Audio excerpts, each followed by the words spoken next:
Voici comment fonctionne l'application Inspiration. Tout d'abord, assure-toi d'avoir Inspiration installée sur ton iPad. Il devrait être là, cherche-le. Une fois que c'est fait, tu cliques sur le plus en haut et tu vas avoir un nouveau diagramme qui va apparaître. Voici, c'est une page qui va être comme ça va être écrit idée principale. Tu cliques 2 fois et tu écris Mésopotamie. Par la suite, en haut où tu vois les 3 petites lignes, tu cliques dessus et là, tu vas voir apparaître Mésopotamie comme ça. Tu cliques appuyer à 2 reprises sous le dernier sujet pour ajouter un nouveau sujet. Tu cliques 2 fois et là, un enchiffrement va apparaître et tu vas pouvoir écrire carte. Par la suite, tu cliques encore 2 fois en dessous, tu vas pouvoir écrire un autre mot jusqu'à temps que tu écrives les 13 éléments suivants. En passant, les 13 noms sont déjà écrits sur la feuille que tu as reçue sur ton bureau. Maintenant, si tu recliques en haut sur les 3 petites bulles, tu vas retrouver justement ce plan sous forme d'organigramme. Mais là, tout est mélangé. On doit le replacer correctement comme la feuille que tu as reçue. C'est-à-dire que tu vas les replacer de cette façon-ci. Tu peux toujours arrêter le diaporama si au besoin. Là. Par la suite, je vais te montrer les différents outils. En haut, tu peux cliquer sur le petit tableau qui est accroché. Donc, en cliquant sur le petit tableau accroché, tu vas voir apparaître une bande bleue. La première chose qu'on va faire, c'est que tu vas dans la bande mauve foncé et tu cherches Histoire du monde.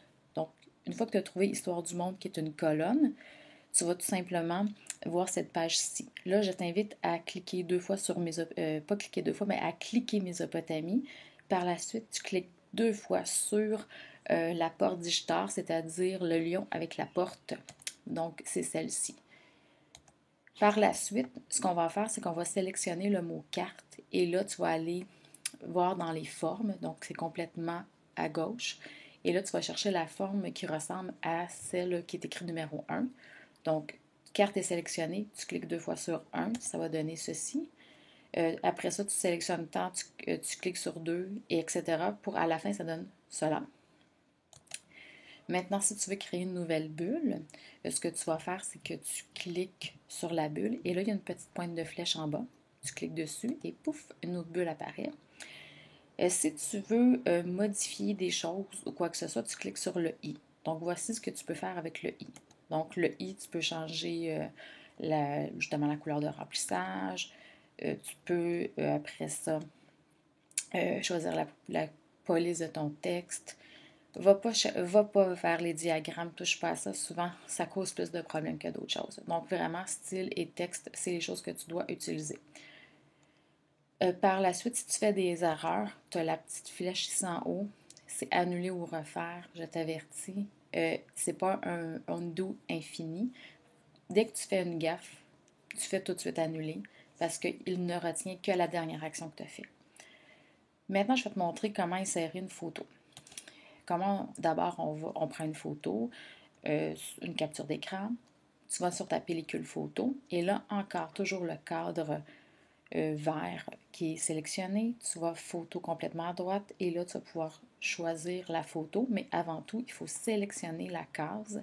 Donc, moi, j'ai sélectionné la 3e, j'ai cliqué sur photo, je suis allée chercher et voilà, c'est fait. Autre chose qui est très pratique, c'est la sélection multiple. Donc, lorsque tu cliques sur les 3 grosses bulles ou les deux bulles ensemble, tu vas sélectionner justement la sélection multiple. Là, à ce moment-là, ce que tu vas pouvoir faire, c'est sélectionner plusieurs cases et changer la couleur ou encore changer la forme. Tu n'es pas obligé de sélectionner, je change, je sélectionne, je change. Donc, c'est beaucoup plus rapide. Fait que la chose à faire maintenant, c'est de créer toutes les bulles, comme sur la feuille. Puis par la suite, bien, tu vas pouvoir faire une sélection multiple. Donc là, tu vois ici, j'ai fait sélection multiple pour changer la forme. Fait qu'une fois que tout est sélectionné, je clique encore dans le tableau, le fameux cadre, je m'en vais dans forme et je choisis rectangle arrondi. Pouf, c'est déjà fait. Et maintenant, je veux changer les couleurs. Fait que je reprends encore la sélection multiple. Je sélectionne uniquement les cases que je veux. Je vais dans le i, couleur de remplissage et à la fin, ça donne ceci. Voilà, fait que ça c'est le but du cours, c'est-à-dire de faire ce beau modèle-là.